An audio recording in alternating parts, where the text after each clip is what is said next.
Hello नमस्कार दोस्तों, स्वागत है सभी का सीबीएसई दोस्त यूट्यूब चैनल में। मैं आपका सीबीएसई दोस्त संजय परमार।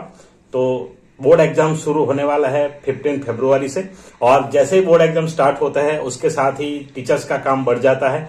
बोर्ड एग्जाम्स में इन्विजिलेशन ड्यूटी होती है, वो चाहे इवेल्यूशन ड्यूटी होती है। तो ऐसा एक सर्कुलर, ऐसा एक नया अपडेट सीबीएसई की ओर से दिया गया है, और ये स्पेशली स्कूल को यहाँ पे कहा गया है कि भाई जो भी टीचर्स है, एक्सपीरियंस टीचर्स है, क्वालिफाइड टीचर्स है, उनको रिलीव करने के लिए। तो ये सभी टीचर्स के लिए और हम सभी के लिए एक इम्पोर्टेंट अपडेट है। तो आइए देखते हैं क्या क्या चीजें इस बार है और इसमें सीबीएसई ने क्या क्या मेंशन किया है। तो सबसे पहले बात करते हैं, तो 15 फरवरी से लेकर के 2 अप्रैल तक बोर्ड एग्जाम्स चलने वाले हैं। क्लास 10th और 12th के बोर्ड एग्जाम्स चलने वाले हैं। तो ये जो बोर्ड एग्जाम्स है उसके बाद हम सब जानते हैं कि एक वीक के अंदर या तो 10 दिन के अंदर हमें इवेल्यूशन के लिए जाना होता है। तो इवेल्यूशन सेंटर में आंसर शीट्स वगैरह ओपन हो जाते हैं, मिल जाते हैं उनको। उसके बाद इवेल्यूशन का वर्क शुरू होता है।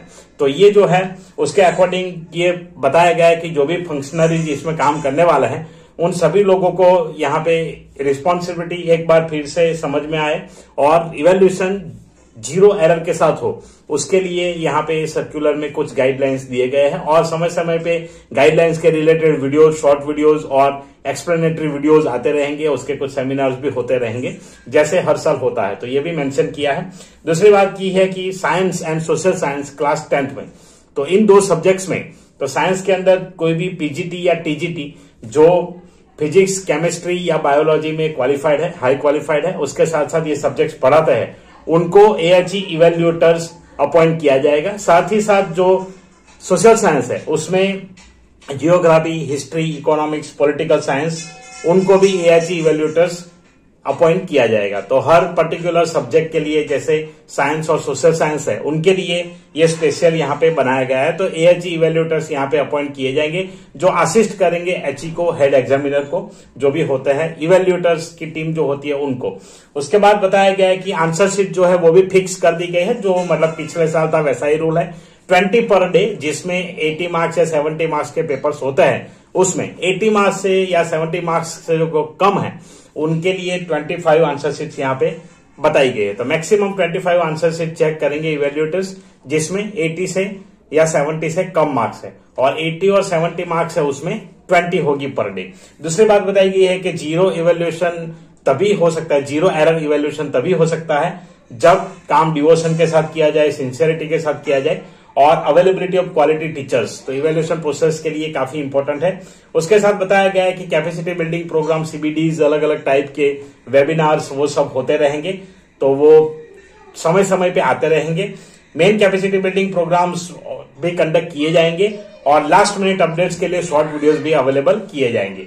इवेल्यूएशन वर्क जो है वो हम सब जानते हैं कि जनरली उसका जो ड्यूरेशन है वो ड्यूरेशन 1 वीक होता है, या 1 वीक से ज्यादा 10 से 12 दिनों का रहता है। और ये 9 to 5 PM, तो सुबह 9 से लेकर के शाम को 5 बजे तक चलेगा, ये टाइमिंग है। और उसके बाद टाइमिंग जिस तरीके से तय होता है इवेल्यूएशन सेंटर के ऊपर निर्धारित रहता है वो रहेगा। लेकिन यहाँ पे फिक्स टाइम दिया गया है 9 AM to 5 PM।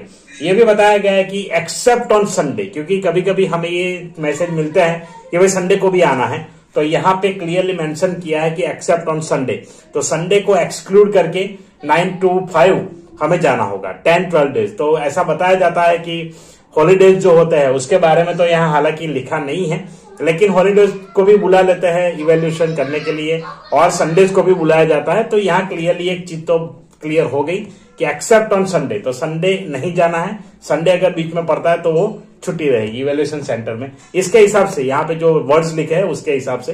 बाकी सीएनएस जिस तरीके से हमें इन्फॉर्म करेंगे, हमारे जो भी एचई होंगे वो इन्फॉर्म करेंगे, उसके आधार पे चलेगा, ताकि उनको भी कुछ स्पेसिफिक मैसेजेस इस सर्कुलर के बावजूद दिए जाते हैं। कुछ इंस्ट्रक्शन, स्टैंडिंग इंस्ट्रक्शंस आते हैं, तो उसको फॉलो करना पड़ता है। तो आगे बात करें तो 2025 आंसर बुक जैसे आगे बताया उस तरीके से इवेल्यूएट होगी 8 आवर्स में।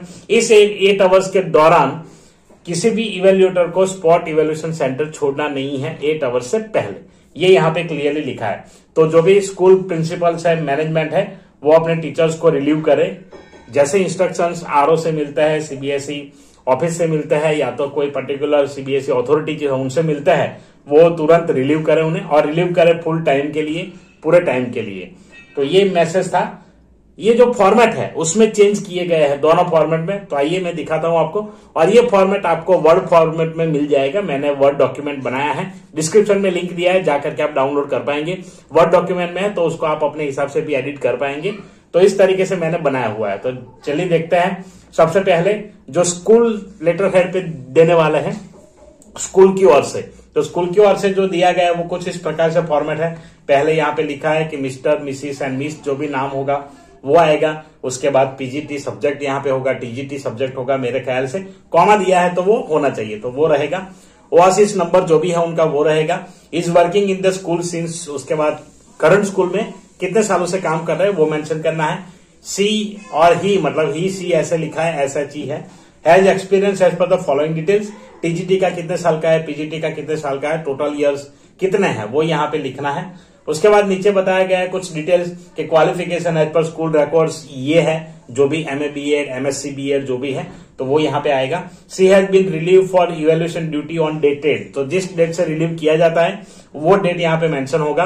To report to CNS of the allotted evaluation centre on dated, तो कब से रिलीव किया गया और कब ज्वाइन करेंगे। तो जनरली एक दिन पहले रिलीव किया जाता है और एक दिन पहले मतलब इवनिंग जब स्कूल खत्म होगा वो डेट यहाँ पे जनरली पुट किया जाता है। और रिपोर्ट कब करना है वो डेट मेंशन किया जाना है। तो ये दो चीजें यहाँ पे करनी है। और फुल टाइम फॉर इवैल्यूएशन यहाँ पे बताया है। The details are given above are correct as per school record and attested copy of school identity card enclose herewith. तो ये भी एक चीज है कि स्कूल आइडेंटिटी कार्ड यहाँ पे अटैच करना है। तो ये यहाँ पे अटैच करना है, जो अब तक रिलीविंग में शायद नहीं था मेरे हिसाब से, मैं जितना भी देखा है तो फोटो आइडेंटिटी कार्ड हम यहाँ पे नहीं रखते थे, लेकिन इस बार स्कूल का मांगा गया है तो वो अटैच करना होगा। तो उसके बाद प्रिंसिपल के सिग्नेचर है और नेम है प्रिंसिपल का, स्कूल का स्टैंप, डेट और प्लेस जो भी स्कूल का एड्रेस हो गया उसके हिसाब से आ जाएगा। उसके बाद बात करते हैं जो सीएनएस की ओर से रिलीविंग देने वाला है वो। तो यहाँ पे सिंपली 3-4 लाइन है, बहुत काफी शॉर्ट एंड सिंपल है। मिस्टर, मिसिस एंड मिस जो भी है नेम, इज वर्किंग इन जो भी सेंटर है वो आएगा।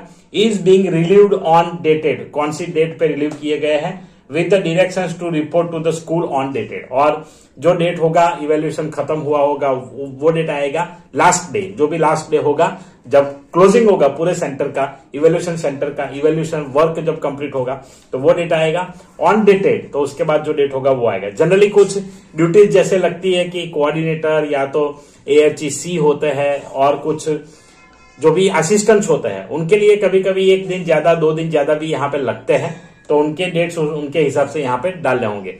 पर जो भी रिलीव होंगे उसके 1 दिन का पहले यहाँ पे होगा क्लोजिंग आवर्स, उसके बाद next day school duty join करेंगे। तो इस तरीके से नीचे सिग्नेचर, नेम ऑफ सीएनएस जो भी है वो आएंगे और स्टैंप यहाँ पे स्कूल का होगा, जो भी सेंटर है इवैल्यूएशन सेंटर उसका, डेटेड एंड प्लेस, और यहाँ पे प्लेस और डेट आएगा। तो ये था ये लेटेस्ट अपडेट सीबीएसई की ओर से इवैल्यूएशन के रिलेटेड। तो होप कि इस बार इवैल्यूएशन जल्दी हो जाए और बच्चों को रिजल्ट मिल जाए। वैसे बातचीतें हो रही थी बीच में, हम भी एग्जाम देने गए थे प्रैक्टिकल, तो वहां पर भी डिस्कशन होते थे। तो प्रिंसिपल्स और जो भी इन्वॉल्व है उन सभी का कहना है कि भाई सीबीएसई ने ऐसा बताया है कि 45 डेज के अंदर रिजल्ट तैयार हो जाना चाहिए और उसके लिए पूरे प्रयास रहेंगे। तो उसी के चलते ये अभी थोड़ा एडवांस दे दिया गया है। तो एग्जाम शुरू होने से पहले 1 वीक पहले हमें इन्फॉर्मेशन मिल गए है, अच्छी बात है। तो चलिए देखेंगे जिस तरीके से जिनको जो ड्यूटी मिलती है उस तरीके से काम होगा। तो चलिए मिलते हैं ऐसे ही इंटरेस्टिंग अपडेट के साथ किसी और नए वीडियो में। तब तक के लिए जय हिंद, जय Bharat. Thank you very much for watching.